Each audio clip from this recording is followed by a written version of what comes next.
So I'm going to talk to you today about my area of expertise, which is CCM, pop, popular microphone singing, and singers, and what their lives are like, and what they think, and their worldview. And also, I may mention a little bit about technique or the realities of teaching those people, because I've been doing that for 30 years.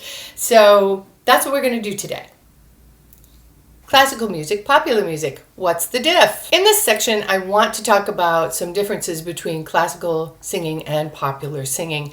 And in doing that, I am going to say things that you already know because I'm going to be addressing some assumptions. And as anyone who's traveled to a foreign country knows, assumptions have a funny way of hiding in plain sight. So it's possible that I will tell you things that you're very conscious of and you know, but I may say something that you maybe haven't thought of before. I want to be clear that as I'm talking about the differences between classical singing and popular singing, that there's no value judgment. We're just talking about being cognizant of the differences. Nothing is right or wrong or good or bad. It just is. And it behooves us as educators to be aware of some differences. I also am not going to say for a second that what I'm talking about encompasses all differences.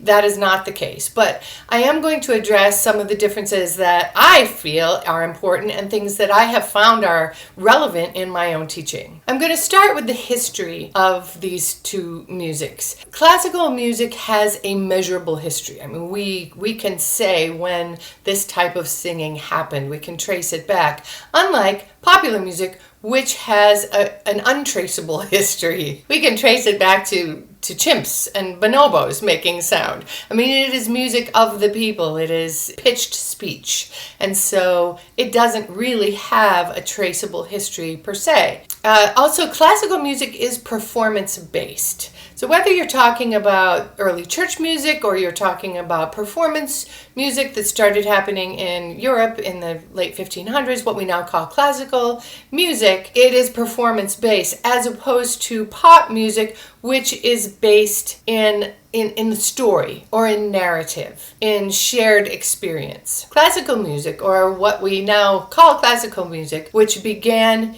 in the late 1500s with the Florentine Camerata, and if you don't know that story, you can Google it, is a performance-based, primarily solo-oriented art form. Historically, popular music has been a group-oriented or has a group mentality, right? So you're sharing it in as you work or as you worship or in community. It's a shared experience and it has more of a group mentality. Lastly, the aesthetics of classical music have historically been fairly well defined. The aesthetics of popular music, on the other hand, are very flexible and very contextual. Okay, so having put those little tidbits out on the table, I have to say too that it's a very, very big world. I am going to have to talk in generalizations, and you're just going to have to say these are generalizations, so they assume exceptions. The popular CCM singers, performers world is enormous. It's everything from somebody playing guitar in a corner of a party and being ignored, to beatboxers on the street downtown, to society bands, to artists who are trying to make it on YouTube or in clubs. It's just such a huge realm of performance realities that I have to talk in generalities. So, and to do this, I have to put on my glasses, which I hope make me look a little smarter. I'm going to look at performance type, performance opportunities, performance environment, and then the values and beliefs that are typically held by the band or CCM singer also. Before I get started here, I just want to make clear, again, because we don't really all agree on what popular singing is called. Like, I can call it popular singing and people will think of, Britney Spears or Taylor Swift, but obviously it does not encompass all the popular singing. We can call it CCM. Some people have issues with CCM because it stands for contemporary commercial music, and popular singing is not always contemporary or commercial. And so we just don't have something we can agree on here. And so I'm just going to sort of use whatever is on the tip of my tongue. Microphone singing, pop singing, CCM, whatever. So starting with the performance type. The music theater singer or the classical singer typically, and this is obviously there are exceptions, which I probably will keep saying but just hear me saying that. They are providing the talent. Typically, the other pieces of the performance pie are being provided by other people, right? The producers or the marketers or the stage design, the venue, whatever it is. With popular singers, that's not the case. The popular singer is self-employed or team employed. So she or he, but I'll say she, is responsible for everything, right? So she has to get the gig and she has to have the equipment most times, not always. She has to get there early and set up.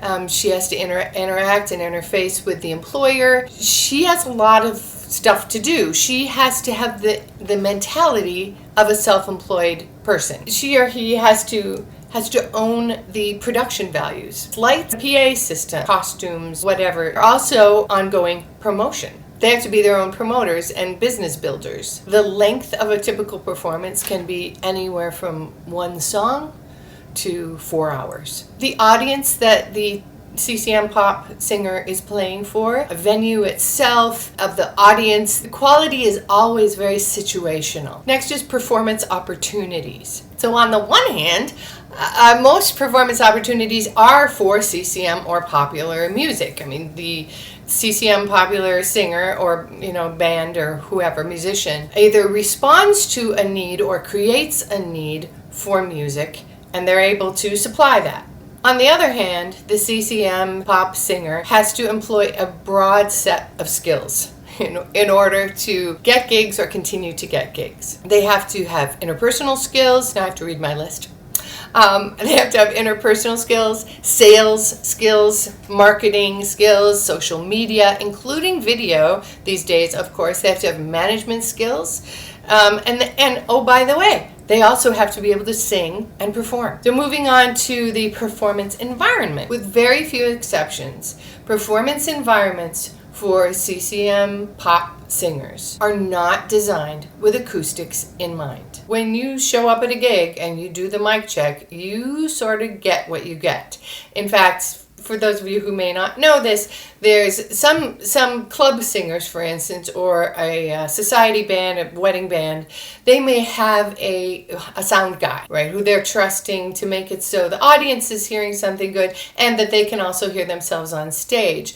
But most gigs are what we call set it and forget it, which means you have your own PA system, you set the levels, and then you just cross your fingers and hope that the audience can hear in a reasonable way. And that you can hear yourself, which you won't be able to, but we'll get to that later. Another thing about the CCM pop singers performing environment is that it tends to be not artist-oriented. Really, basically, they don't care about the singer or the band or the musicians. It tends to be listener-centric, which isn't to say that they're trying to make the listener have a good sonic experience. It just means they want the listener to buy beer in the case of a bar, or dance in the case of a wedding reception, or not have their conversation interrupted in the case of a wallpaper gig, what we call a wallpaper gig. The third thing about the CCM singers environment is that it is loud. They cannot hear themselves.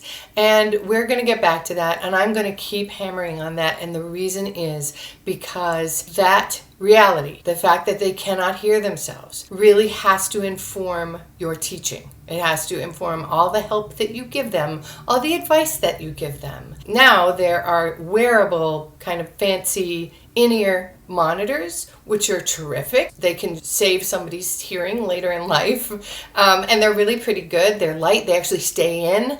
In the olden days, you could get them and spend a lot of money, and they didn't even stay in your ears. But now they stay in your ears, and they're pretty great. But even those do not have the kind of sonic acuity that you would get when you sing acoustically. Really, the singers can hear their own pitch. If they can hear their pitch, we're doing great. And the last thing is we're going to talk about values and beliefs. And I mentioned before that there's so many different kinds of CCM pop singing and CCM pop singers. And so when I talk about the values and beliefs, this is just such a broad brush and if you know different, then you know different. But I'm going to talk about some basic things that I think are really contrasting to people who are more who are musically educated, who may have gone to college for music, and whose background or inclination is more in the classical realm. Popular musicians are overwhelmingly self-taught. With the exception of keyboard players or drummers, usually are people who have taken some lessons. But the rest of the band, no, they are mostly ear trained. And to that end, I would also say to teachers who teach CCM singers, there's really no reason to get into theory and sight reading with these people, because they're not going to be able to apply it. There's just no application for it. They learn things by ear. They might have a lyric sheet. If they're guitar players, they have what's called a chord chart, so just lyrics and letters above the lyrics. You just have to know how the song goes.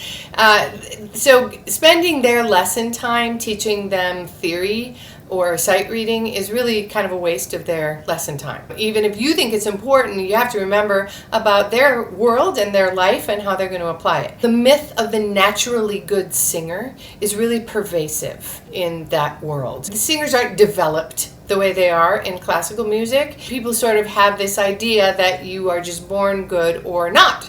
And that being the case, a lot of times they're sort of embarrassed to take lessons, or if they're going to study with you, they're not going to tell people about it. And that's just a reality. Sometimes they will really keep it a secret because they don't want the other people in the band to think that they're not good. Because if they're taking lessons, it means they're not good. For band singers or singer-songwriters, the emphasis is on originality. This is not true of tribute bands or society bands, wedding bands. In their case, the emphasis is on being able to do a credible version of somebody else's song, or what they call covers. For the band singer or the singer-songwriter, the emphasis is on being original. It's about an original interpretation. So for both material or performance, the value is on the originality and the artistic interpretation. The pop singer, whether it's the wedding singer or the band singer or the singer-songwriter, know nothing of classical music, nor do they care. They call all classical singing opera. Their values are about artistic transparency, sharing their soul experience, their psyche. It's about them and their take on it. They have very little appreciation of the notion that a singer would be the voice of a composer, that the singer's job would be to be in service of the composer's intent. And here I'm going to mention something I'm going to bring up in the summary. CCM pop music is very much about context. And pretty much any sort of value column you can line up, there are contextual considerations within that.